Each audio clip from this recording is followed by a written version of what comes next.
90 years ago, the Virginia Farm Bureau made our local farmers a promise to protect and preserve a way of life they work so hard to establish. Today, our insurance agents work to protect all Virginians, not just farmers. We want to keep Virginia, Virginia. More information is at farmbureauadvantage.com. The remarkable soybean. From its oil, we get products like ink, candles, and paint. From its meal, we get a high-protein fiber used in foods and animal feeds. Natural soy is replacing chemicals and products you use every day. You can learn more about soybeans at vasoybean.com. Agritourism continues to have an impact on Virginia agriculture. This week, we visit a distillery that uses rye, winter wheat, corn, and barley, all grown and harvested by Virginia farmers.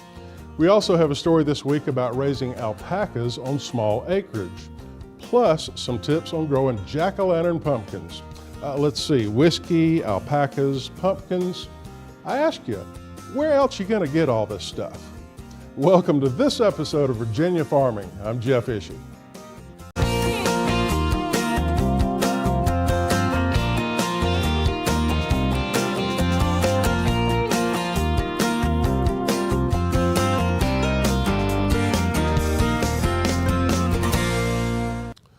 One of the most unique livestock shows in Virginia will be taking place this fall at the Meadow Event Park in Caroline County.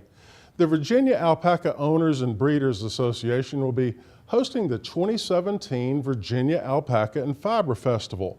That's on November 18th and 19th. Alpacas offer a unique opportunity for small acreage landowners. Dave and Terry Grimby operate Point of View alpacas in Augusta County, Virginia.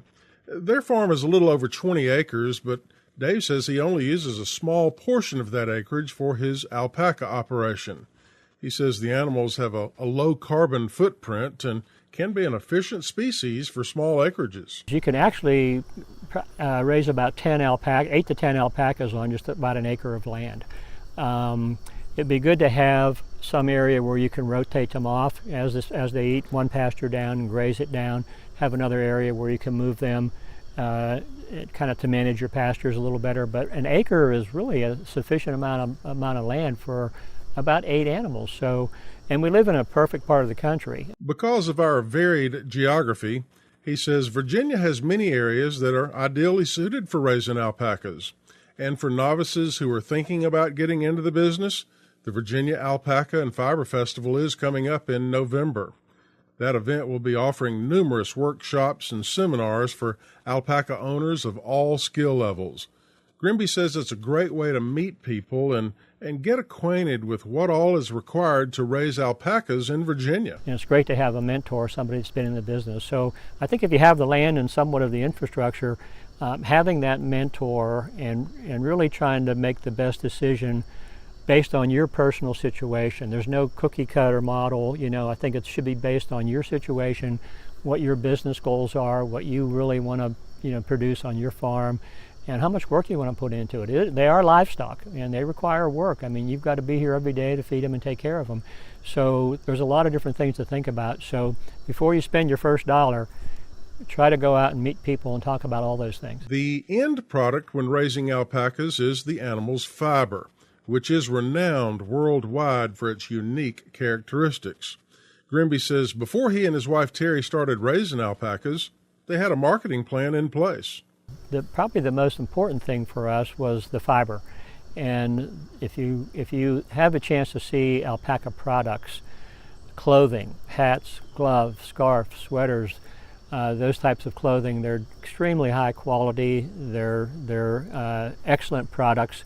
And we thought there was really a market for that type of product as well. The clothing products, though, we only have 12 animals. Most farms are across the country actually have under 20 animals. So we've all found these fiber mills. It's kind of a cottage industry that will take fiber from around the country, since none of us have enough to make sweaters and scarves and gloves, but we combine our fiber at these mills. The mills produce these products, and since we're members of this co-op, then we can purchase the products back at a wholesale price and then sell them at a retail price on our farm store or our website or farmers markets or wherever we go. More information about raising alpacas in Virginia can be found at the website for the Virginia Alpaca Owners and Breeders Association. That web address is vaoba.info. Once again, the Virginia Alpaca and Fiber Festival is being held the weekend before Thanksgiving. That's November 18th and 19th at the Meadow Event Park in Doswell, Virginia. Well, this week we have a special report on a distillery in Central Virginia that uses only ingredients from Virginia farms. Amy Rocher visits Silverback Distillery in Nelson County, Virginia.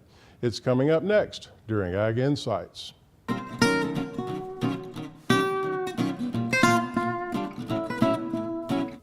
Today we're in Nelson County and we're visiting Silverback Distillery. I'm joined by CEO and distiller Christine Riggleman. Christine, thank you so much for having us out today. You're welcome. This is a beautiful place. Thank you. So, how long has Silverback been here? We've been open for a year and a half. Okay. Since August of 2014. And I have to ask about the name. Where did you get the name Silverback from? I think that's one of the first questions most customers ask. So my husband and I both own this together.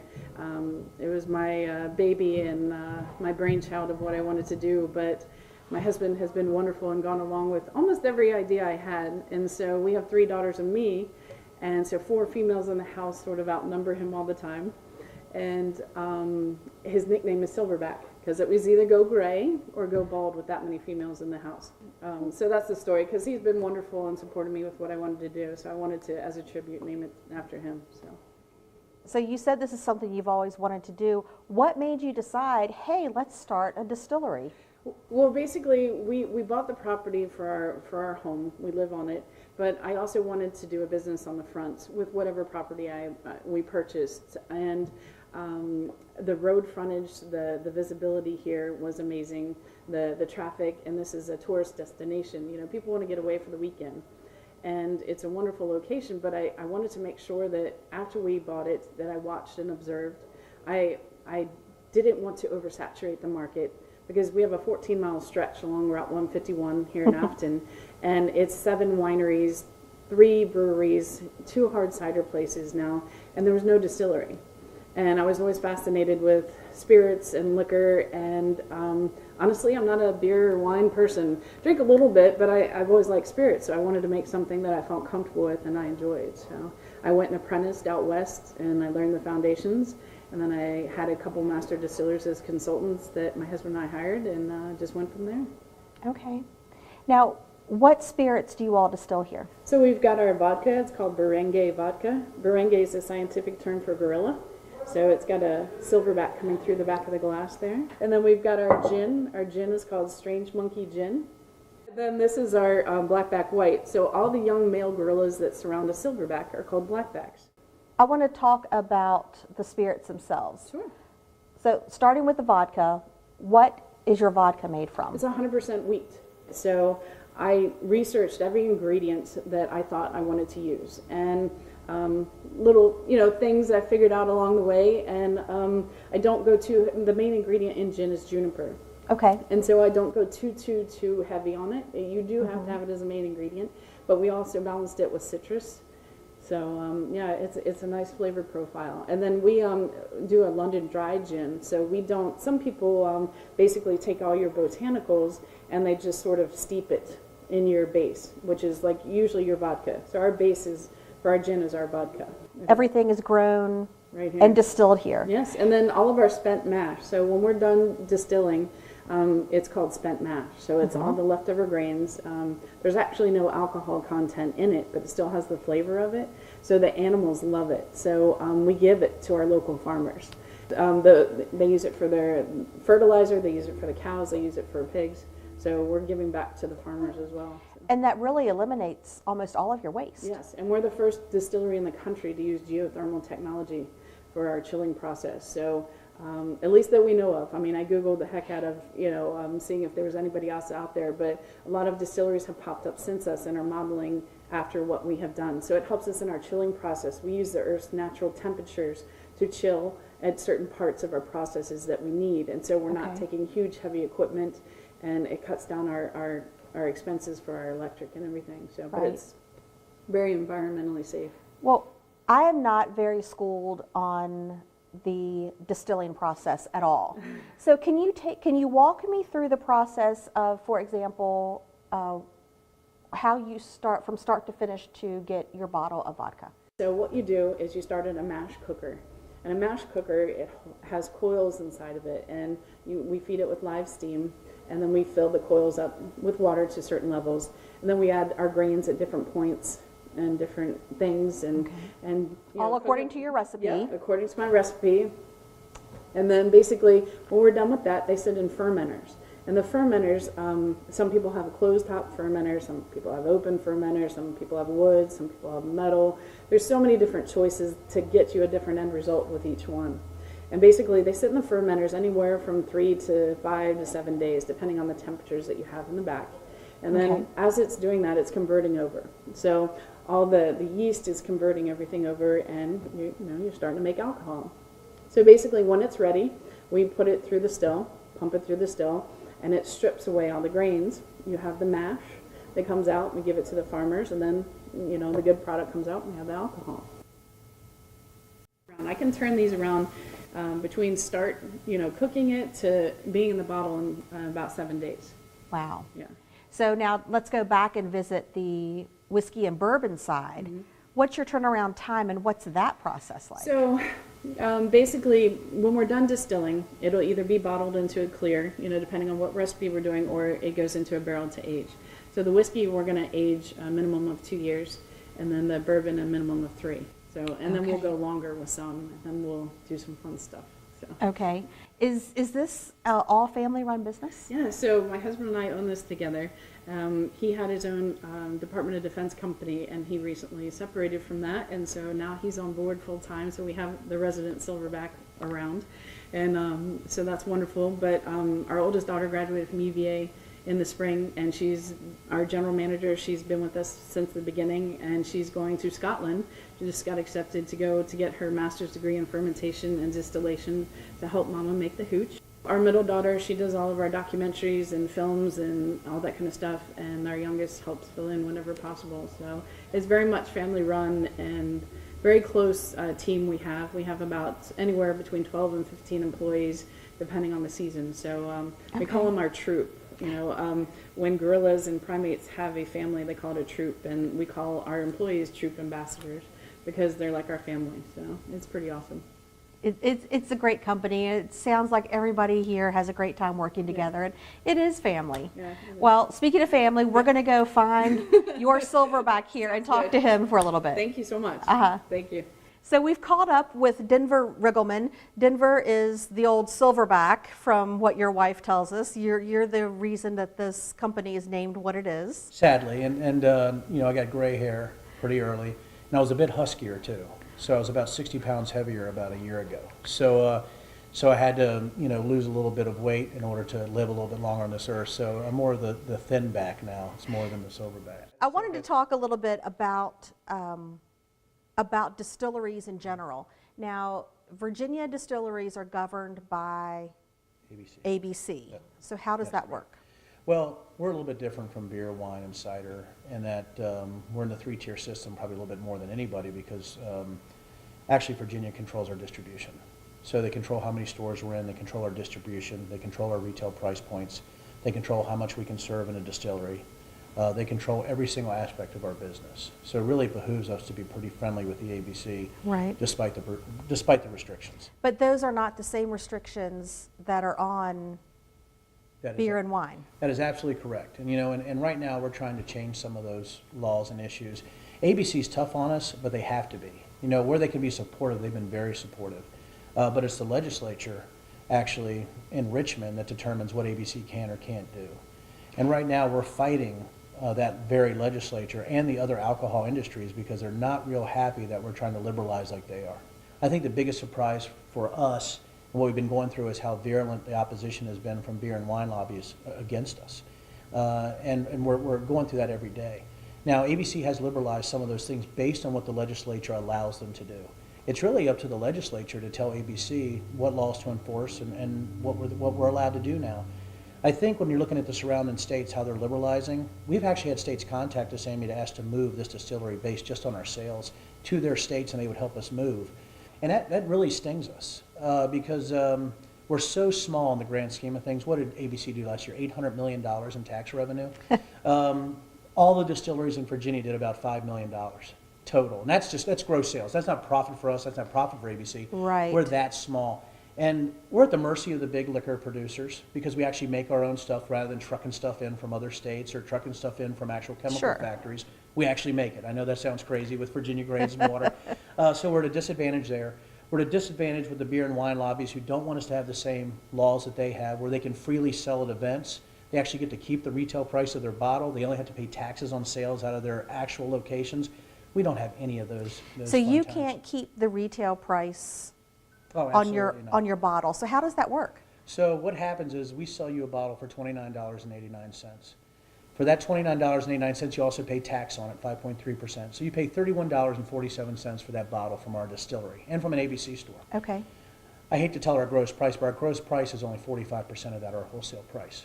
ABC takes 55% of that, which doesn't count our federal taxes either, which is another 6% on federal taxes. So each one of our bottles. So now you're down to 30% or less. 30% or less. And we have to pay all of our labor, all of our bottle prices, all of our cost of goods sold, or everything that we have, all of that comes out of that 30% on a bottle. Now, what's even better, which should make you very happy, ABC does get all those taxes. However, their profit we actually saw on the bottle, even after their taxes, about $9.85 per bottle. Our net profit on our vodka and gin, which are internationally award-winning liquors, is about $1.50 per bottle. So that's what we're fighting. We're actually sitting in your tasting room right now. That's right. So what can visitors expect when they come to your tasting room? Well, they can expect probably more fun than you're allowed to have by law with 2 ounces of liquor. What they can expect is an education on our liquor. They can expect the fact they can watch it being made right here. Right back there in that distillery, they can watch through the window. There's even days on Saturdays we might be bottling, we might be making liquor, we might be blending, we might be taking in grains. And people are absolutely they're in awe that they get to see that because we're completely transparent here. Not only that, all of the people that work for us, and they're mostly college students because they're smarter than me, but most of them that are here, actually, we take them through the whole process and teach them how to distill. So they're behind the bars actually giving you the lowdown, how our liquor is made, what it's going to taste like, what you compare it to. So we have craft mixers and we have Okay. tastings that they can come in and they can get, so many different types of drinks. Our Strange Monkey signature cocktail. They can get a Cape Cod with our Berengue vodka. They can get the Alpha Elixir, which is blackberries, ginger in our vodka. Wow. So there's all that sounds amazing. It is amazing, and we present it with fun. We present it with flair, and we present it in a way that they know it's craft, and it's actually grain to glass, 100% Virginia grains, water from our property, and we're blasting music and playing movies and having a great time. Sounds like fun. It's a lot of fun. So if any of our viewers are interested in purchasing any Silverback products, they can come here, They can. or where else? Liquor stores Yes. around the state? Around the state, we're in 140 out of 350 ABC stores now. Okay. But by law, and that's where ABC is helpful, if you go in and ask for a bottle at any liquor store, they have to get it for you. That's what they have to do in an ABC store. So that's very helpful for us. And Okay. and again, where ABC can support us, they've been fantastic. And so that's one thing that you can do. Also, you can get it online.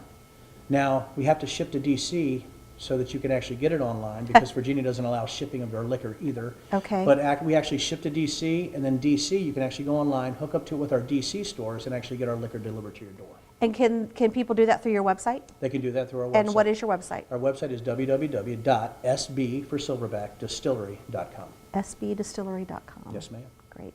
Denver, thank you so much for having us out today. Thank you so much. It's been a pleasure. I've Thanks. learned a lot about distilling and spirits and everything. Well, now I think after the camera's off, all is left to do is for you to drink. I think. Oh, and I will. I'll be quiet about that. Thank you. We'll be right back.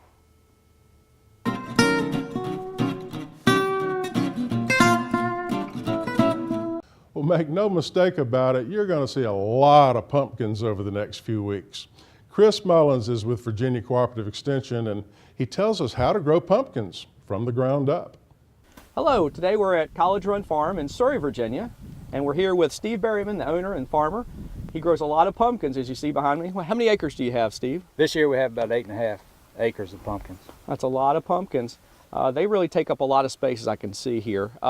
As we're thinking about the home gardener and them growing pumpkins and gourds in the home garden, what kind of spacing would they need to put out a pumpkin like this right here? For your larger pumpkins like the one you're holding, they require about 25 square feet per plant. So, you know, if you're planting in rows, 5 feet between rows and 5 feet spacing between seeds in the row. Okay, you got, it's been a rainy season, and we see this pumpkin patch has got, you know, a little bit of weeds in it. I guess that's just par for the course for a pumpkin patch, isn't it? Yeah, weeds were pretty hard to control this year. We do put down some herbicides, but with all the rain, most of them were washed away. We had a little bit of disease pressure this year also because of the rain. I see.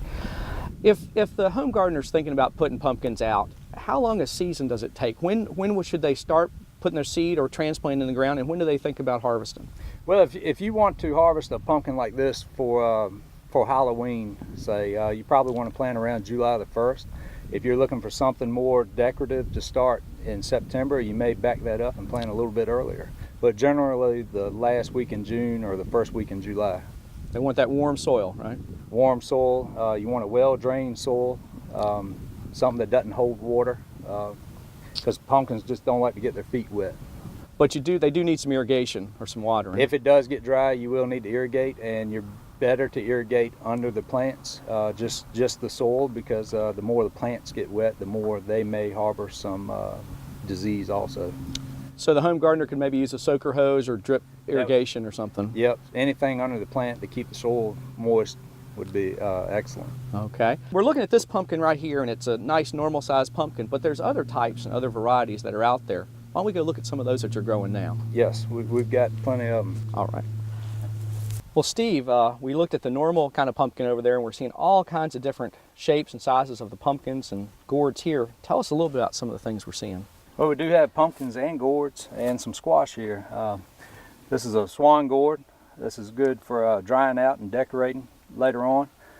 We've got some munchkin pumpkins. These are really easy to grow, and they produce a lot on the vine. Squash. This is Illumina pumpkin. It's white on the outside, orange flesh on the inside. It's good for cooking. The warty ones are getting real popular with folks, so we've just got a lot of variety. Yeah, I've seen some of the warty ones. I think they're really neat. I've seen some of these birdhouse gourds that are direct decorated. They look great in the fall ornamental decorations around the house. Now, are some of these edible at all?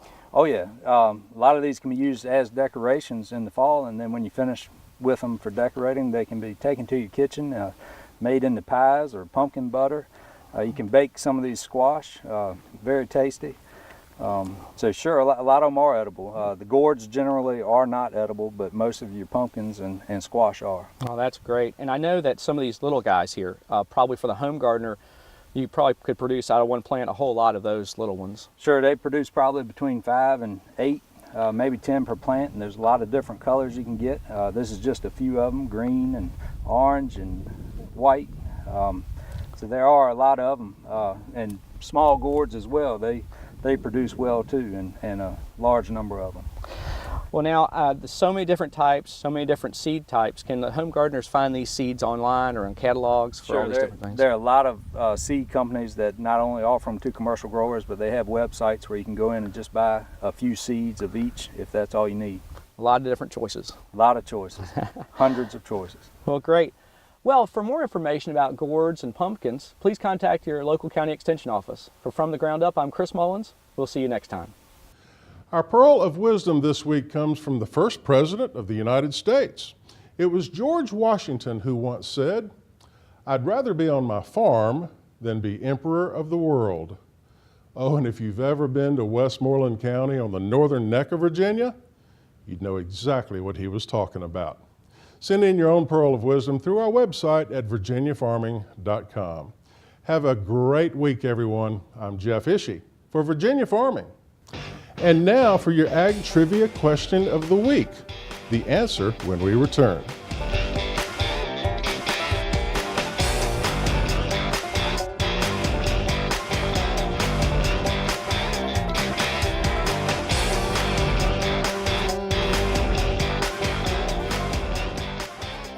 90 years ago, the Virginia Farm Bureau made our local farmers a promise to protect and preserve a way of life they work so hard to establish. We want to keep Virginia, Virginia. Anyone can be a Farm Bureau member, and there's a local Farm Bureau in every county. More information is at vafarmbureau.org. Virginia soybean farmers are hard at work growing soybeans to produce products you use every day. Candles, soaps, even crayons can be made from soybeans. Remember, when you buy soy, you're helping to support American jobs, the economy, and our nation's energy security. And now the answer to your ag trivia question. The top 3 Virginia farm products ranked by value are number 1, chicken broilers, number 2, beef cattle, and number 3, milk. When combined, these 3 commodities account for more than $2 billion in farm cash receipts every year.